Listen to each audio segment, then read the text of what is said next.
Hey guys, welcome back to another video. Today I've got some tractor content for you here. So behind me I've got my good old Kubota B7200. I've had this tractor for about a year now and I haven't really done any reviews on it, but I just had some trouble with it and fixed it up and got the itch to go out there and mow a little bit, cut my field. So let me tell you just a little bit about this tractor. That way if you're looking for one and you got a field, maybe you can find something comfortable and save you some money over a much bigger tractor. So, as mentioned a minute ago, this is my old Kubota B7200. This guy here, he's a mid-80s model. I haven't really looked at the serial number. I think it's down here. I could probably look it up and see. I just haven't spent the time on it. But this is a B7200, and it is a 19-horse tractor with 14 to the PTO. So, it's got a mid-mount mower on it that came with the tractor whenever I bought it. So you can see here, it's got a mid-mount PTO with a gearbox down there. And then on the back, it actually has a 3-point hitch with PTO back there. So this tractor, I don't even know how many hours it has on it. It shows on here 808, but it just rolls right back over. So when it rolls right back over, who knows how many it actually has on it. But I can tell you, old thing runs pretty good. Smokes a little bit until it warms up, and I've probably had to put $100 in parts of so far. Partially me just screwing up, not knowing things about tractors, trying to do some stuff with this mid-mount mower that I really shouldn't be doing, but I've had to buy a couple belts. My PTO gearbox has needed a few bolts, and I've got that all dialed in, working good, and then had a grounding issue, and then but that was kind of my own fault, and then had to change the glow plug indicator there. But overall, this is a pretty decent tractor, and you can get one of these for not a lot of money. I gave something like, I can't remember exactly, I think it was either $2,000 or $2,500, and I got this nice diesel Kubota here. If you guys know anything about these old Kubotas, if they're well taken care of, they can look old, they can look beat up, but they can run, and that's been the case with this machine right here. It runs good. So, like I said, I got the itch after I've fixed this little glow plug indicator now to go out in the field and mow. So let me show you what I'm dealing with here. I've got about 5 acres, and you can see I've made a few passes so far, and I'll take you on here at the end on a ride with me. We can make a couple passes together so you can see how it performs, how it sounds, because I know a lot of guys love just how the diesel sounds. I know I do. But you can see my field right now is, it's not super thick, but every bit of it's at least knee high. And then some of this white stuff, I don't know what kind of weed that is, but it is, I'd say, up to your waist.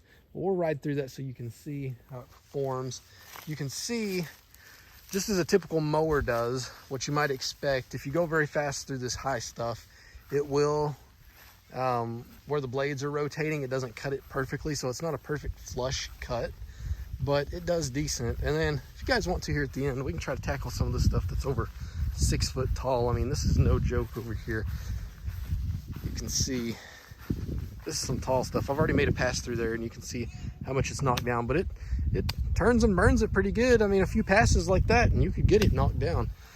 But here's what I'm working with, and let me take you guys for a quick ride so you can see what it's like to mow this field, and if a similar horse tractor might work for you. All right, time to go for a ride here. Don't mind me and my flip-flops. I'm literally doing these 2 passes and calling it quits for the evening. So, let me get in the driver's seat here. We'll put me in some hearing protection, because this thing, it has to rev up pretty good, and it's pretty loud. You might want to use some hearing protection too, just depending on what kind of RPM range you're working at. So I've already got the tractor warmed. I'm not going to hit the glow plugs, but you can see here, we run it right there, that first tick mark, about 2,400 RPMs for that mid-mount mower. So I usually run it in high down here in 2nd gear whenever I'm mowing. That just seems to work good for me. 3rd gear, you could do it, but it's just too fast for me. But yeah, this thing's got 3 gears, and hit the plugs for just a second here. Should see them glow. There we go. Like I say, it's already warm, so I'm gonna go ahead and crank it.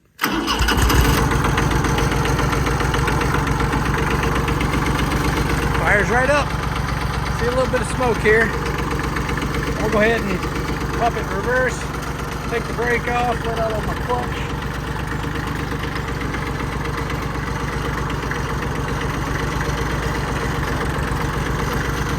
Put my clutch in. I'll go ahead and find second here. I think I'm in it. Make sure my receiver's all the way up. See how I can lower it, pick it up. That way my deck's all the way up. Engage the blades over here once we get going and we're good.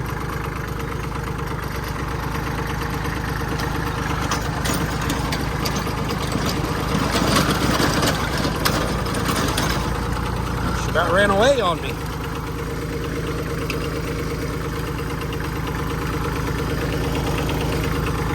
All right, I believe we've got her in second.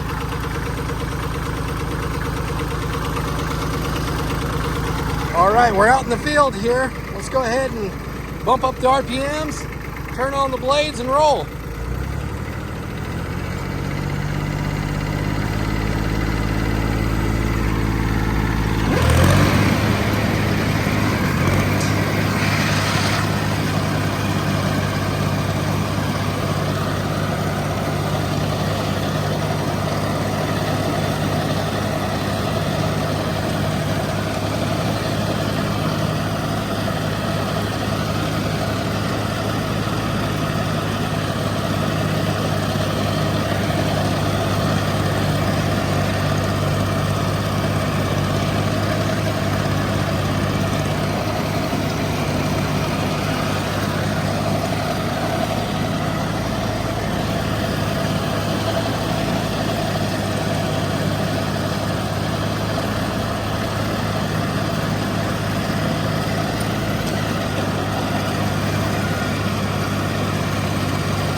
stuff here.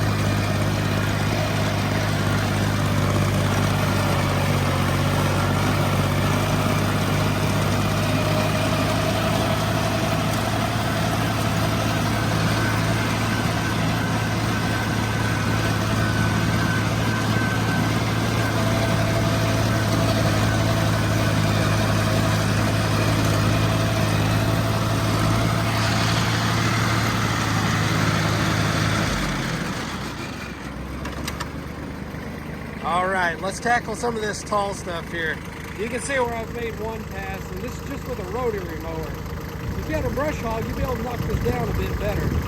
So let's go ahead, and I'm gonna drop it down into first. Okay, yep, we're in first. Bump the RPMs again. Let's let her rip.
Well, let's go take a look at what we mowed over so you can see how well it did on 2 passes. Keep in mind, that's over 6 foot tall grass there, and that was with 2 passes. And a mid-mount mower, with a brush hog, you could do better. If I was gonna get a brush hog for this thing, I don't know that I'd do over 4 foot. But look at that. That's not half bad from where we were. Of course, some of this it just laid over because it obviously can't chew it up too well in the mid-mount mower deck. But you can see this is some thick stuff here, guys. The Kubota just ran right through it. I got a little nervous there. I didn't realize how much of an incline that was. That's why I kind of started driving off of it, because I thought, shoot, I don't want to get, or if I ran over something or what. But it's a lot higher up than what I remember. But not bad, huh, guys? So if you're looking for a cheap way to maintain your property and all you're really concerned about doing is just keeping the grass down, then little Kubota worked great for you. and they can be had cheap. If you want to, you could throw a brush hog on the back of that and it would probably do a bit better on stuff. Maybe some small, I'm talking saplings and stuff like that, and berry patches like what I've got down there if you saw in the video. But overall, yeah, pretty good machine, you can see there. Now I am, come on, let's go back to the house, buddy. Now I am actually, here in a couple weeks, gonna end up with a different machine. I don't really need it, but I like the idea of having a front loader, and it's much more of a machine than the one I've got now. I hadn't decided yet if I'll sell this one or continue to make a few more videos before I sell it, but I kind of like it. It's the first tractor I've ever had, and I like the old machine. But guys, if you enjoyed the video, let me know. Definitely let me know if you want me to make more content with this little Kubota, and stay tuned for that next one coming up. All right, guys, until next time, take care.